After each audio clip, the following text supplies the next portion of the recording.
Halo semuanya, saya Vida Mastrika. Dalam video sharing tentang dasar-dasar pemrograman Java, kali ini saya akan masuk ke materi perulangan.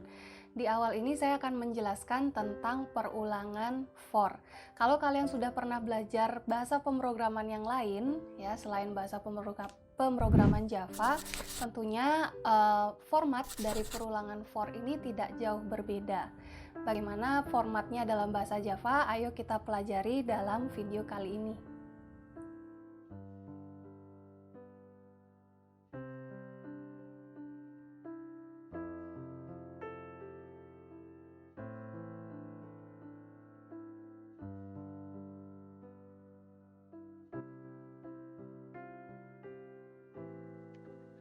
Oke, kali ini saya akan menjelaskan tentang perulangan dengan for ya.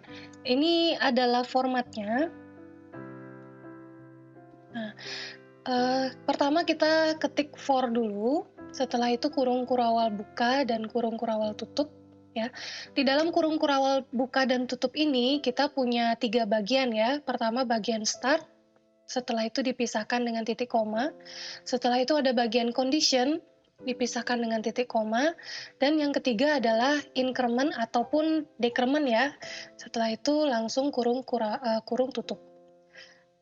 Setelah itu ada kurung kurawal buka dan kurung kurawal tutup, nanti kode program yang akan dijalankan, yang akan diulang, itu ada di dalam kurung kurawal buka dan kurung kurawal tutup ini.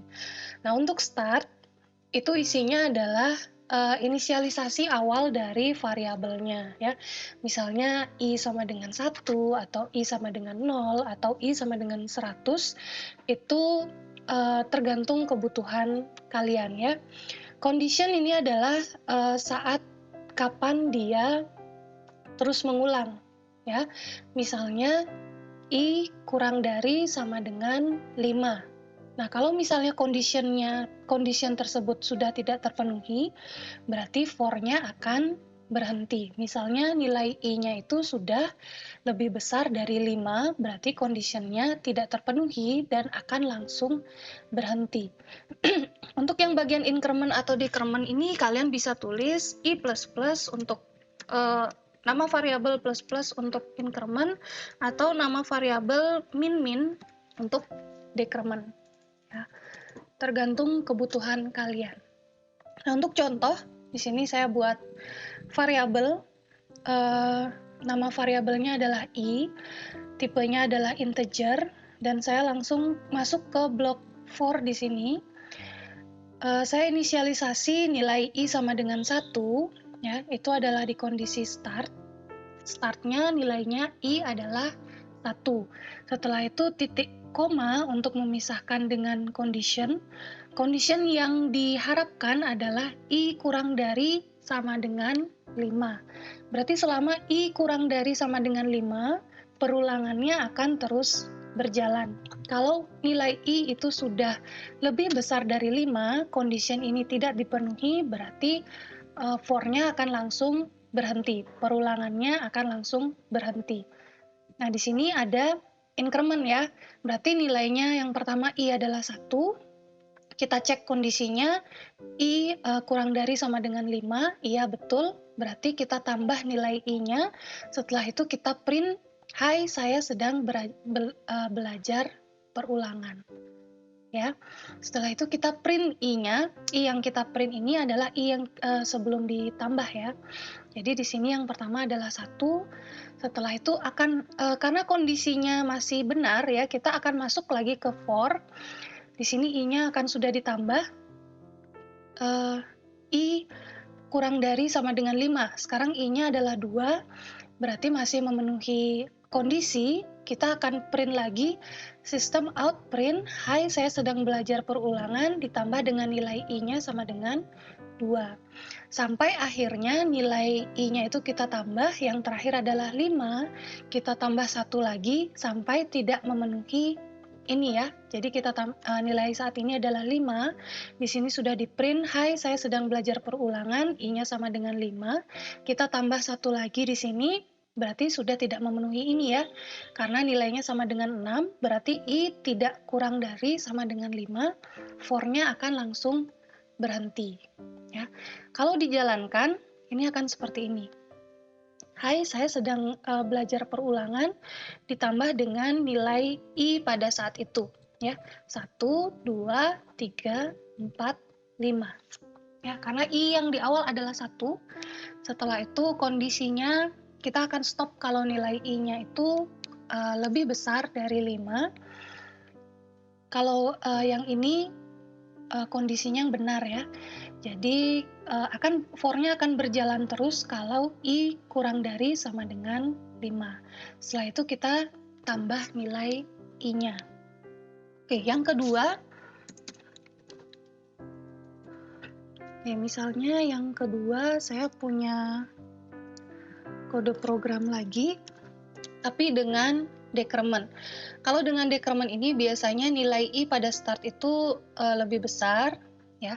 Dan kondisinya adalah seperti ini ya, karena nilainya besar, jadi kondisi benar yang kita jalankan for itu kalau nilai I-nya lebih besar sama dengan 1. Setelah itu I-nya kita decrement. Kita start dengan 5, setelah itu kita cek apakah I kurang dari sama dengan 1. Iya benar, kita print, hai saya sedang belajar perulangan, nilai I saat ini adalah 5. Setelah itu kita kurangkan I-nya dengan 1. Kita masuk lagi apakah I lebih besar dari 1. Tadi nilai I-nya 5, kita sudah kurangkan dengan 1.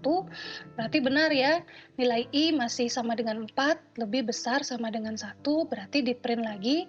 Saya sedang belajar perulangan, nilai I saat ini adalah 4 ya. Sampai akhirnya nilai I sama dengan 1. Ya, setelah itu kita kurangkan lagi nilai I-nya dengan 1. Akhirnya dicek apakah I lebih besar sama dengan 1. Tadi nilai I-nya 1, kita kurangkan dengan 1, berarti saat ini nilainya sama dengan 0. Berarti kondisi ini tidak terpenuhi ya. Saat itulah for-nya akan berhenti. Berarti kali ini berbeda dari yang sebelumnya, kita akan print I-nya ini nilainya dari 5, 4, 3, 2, 1. Kita coba run.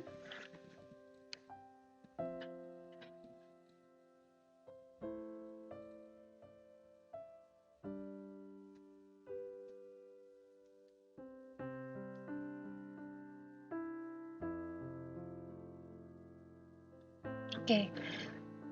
Jadi yang di print adalah, hai saya sedang belajar perulangan 5, 4, 3, 2, sampai 1. Sesuai dengan kondisi yang kita inginkan ya. Oke, untuk yang lainnya, bagaimana kalau kita ingin menampilkan angka yang tidak berurutan ya. Misalnya ada deret angka dengan kelipatan tertentu. Nah, kita bisa juga memakai for. Misalnya ini kelipatan 5 ya, outputnya akan seperti ini. 5, 10, 15, 20, dan seterusnya. Ini ada berapa angka? 1, 2, 3, 4, 5, 6, 7, 8, 9, 10. Oke, ada 10 angka kelipatan 5. Bagaimana caranya membuat? Di sini saya punya variabel I, tipenya adalah integer. Setelah itu saya punya for di sini. Saya inisialisasi nilai I-nya adalah 1, dan karena kita perlu 10 angka, berarti dia akan mengulang sampai I kurang dari sama dengan 10. Ya. Setelah itu I plus untuk increment-nya. Untuk kelipatan 5, berarti saya akan print nilai I, ya, 1, langsung dikali 5. Setelah itu spasi. Nah, jadi outputnya langsung seperti ini ya. Untuk yang pertama, nilai I adalah 1, yang di print adalah 1 dikali 5. Berarti yang di print adalah 5.